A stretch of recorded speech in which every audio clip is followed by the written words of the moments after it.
Where's the shooter? The SEAL team leader's voice crackled. Pinned down, outgunned, hunted by a ghost they couldn't see. For 6 months, America's most elite warriors had been haunted by a call sign. Ghost 206. An invisible guardian angel who appeared in their darkest moments, turned the tide of battle with a single shot and vanished. They never knew who she was. They never knew where she came from. They only knew the whisper over the comms that followed an impossible shot. Target down. Ghost 206 out. When a rogue commander took 32 American hostages and 2 SEAL teams were wiped out trying to save them, the military turned to the one soldier who could become the water itself. They called her the River Wraith. This is the story of how she proved that the deadliest warriors are the ones you never see at all. Welcome to Secret Valor Stories.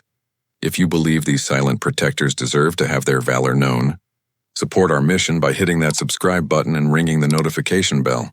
You won't want to miss the incredible truth behind the world's most elite operators. Now let's journey to a place where the only way in was through the water.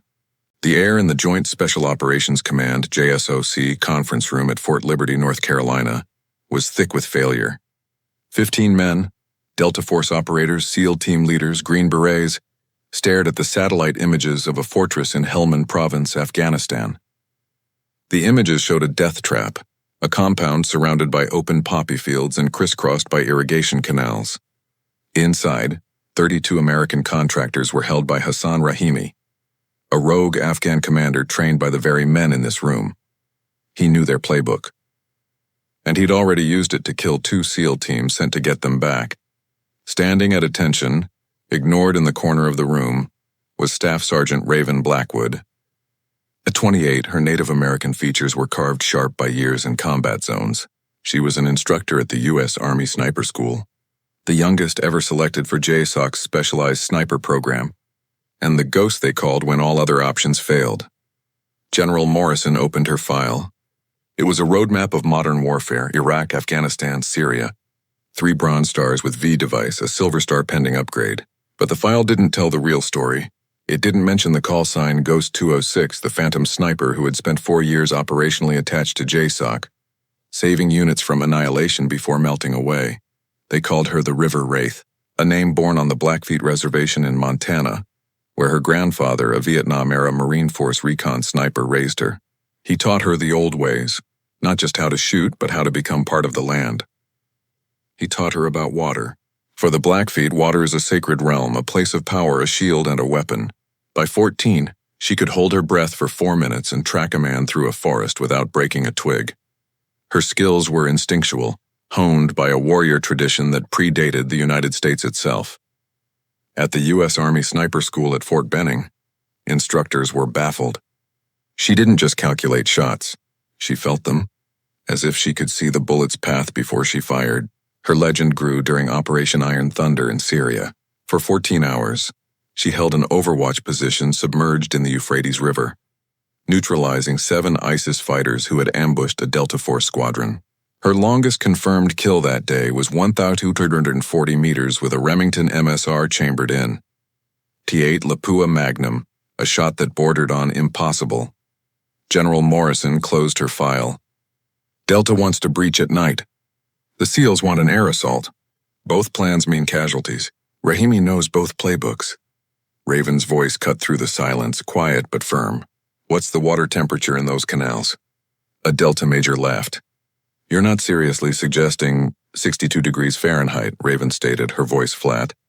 Hypothermia risk is high after extended exposure. But with proper thermal protection, I can operate for 4 to 5 hours. Give me a 2-man support element and my rifle. I can neutralize the command structure in 12 hours. No helicopters. No breach. The SEAL captain shook his head. The canals are shallow in places. You'll be exposed. Not if I move at night and use the debris fields for cover, she countered. I've done this before. The Delta major scoffed. No woman has ever... Raven's eyes went cold as ice. Gender doesn't pull triggers, Major. Training and patience do. Would you prefer to send another team to die? The room fell silent. Her plan was insane. A one-way ticket into a kill zone with no backup and no escape. But with 32 American lives on the line and the clock ticking, was insanity their only option left? The night in Helmand Province was cold and absolute. At 0200 hours, Staff Sergeant Raven Blackwood slipped into the murky, frigid water of the irrigation canal, 2 miles from the target compound. The water, fed by mountain snowmelt, was a brutal 62 degrees. Her 5mm wetsuit and thermal underlay were the only things standing between her and debilitating hypothermia. Ghost 206 entering the river, she whispered into her bone conduction mic.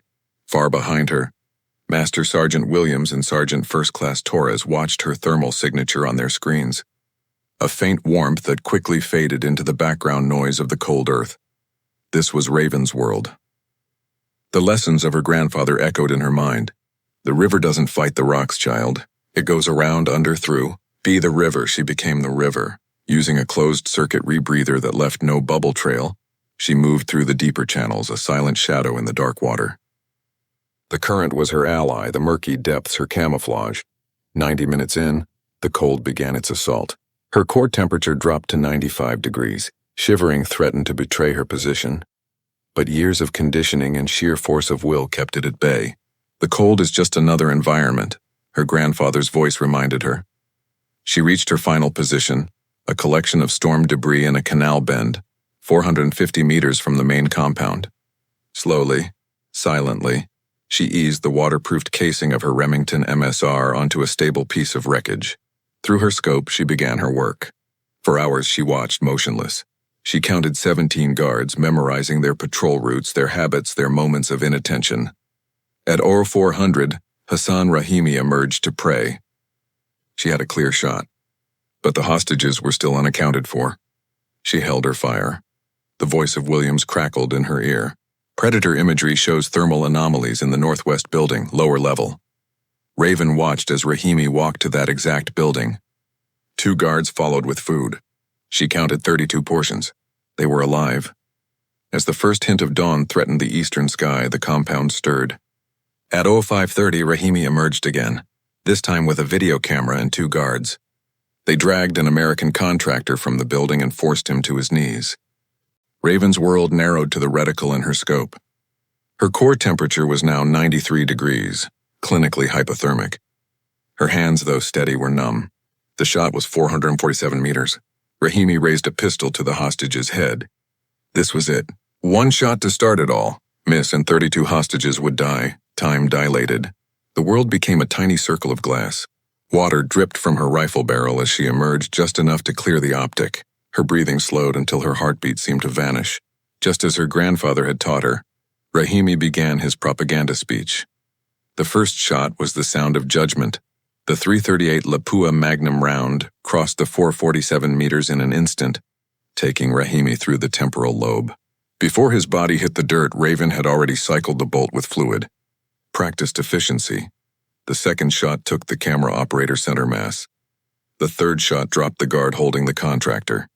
3 shots in less than 5 seconds. The compound exploded into chaos. Guards, confused and panicked, ran toward Rahimi's body, abandoning their posts, exposing themselves. Raven became a machine. Bolt, breathe, squeeze, cycle. 5 more precise shots in 20 seconds, each one finding its mark. Delta and SEALs inbound. 3 minutes. Williams' voice was a distant anchor to the world outside her scope. She shifted her focus. A window, the size of a dinner plate, on the basement level where the hostages were held. She threaded around through the opening, hitting the first guard. The second turned to execute the hostages. Her next shot caught him mid-turn. 2 guards finally located her position, spraying AK-47 fire into the canal. The rounds lost their energy in the water, fragmenting uselessly a meter from her body. She didn't fire back. She let the current carry her 20 meters downstream, then surfaced behind new cover. 2 shots. 2 more dead. As the thunderous sound of MH-60 Blackhawks filled the air, she took her final shots, clearing the path. Delta Force operators fast roped into the compound while SEALs secured the perimeter. The firefight lasted 40 seconds. Of the 24 guards, she had eliminated 15 before the assault force even touched the ground. Her mission was over. Silently, she slipped back into the current and moved toward her extraction point. When Master Sergeant Williams pulled her from the canal, her body was shaking uncontrollably. Her core temperature read 91 degrees. She was alive, and she had not failed. She had done the impossible, rewriting the rules of special operations. But back at Fort Liberty, in a room full of the men who doubted her. Would her unprecedented victory be celebrated?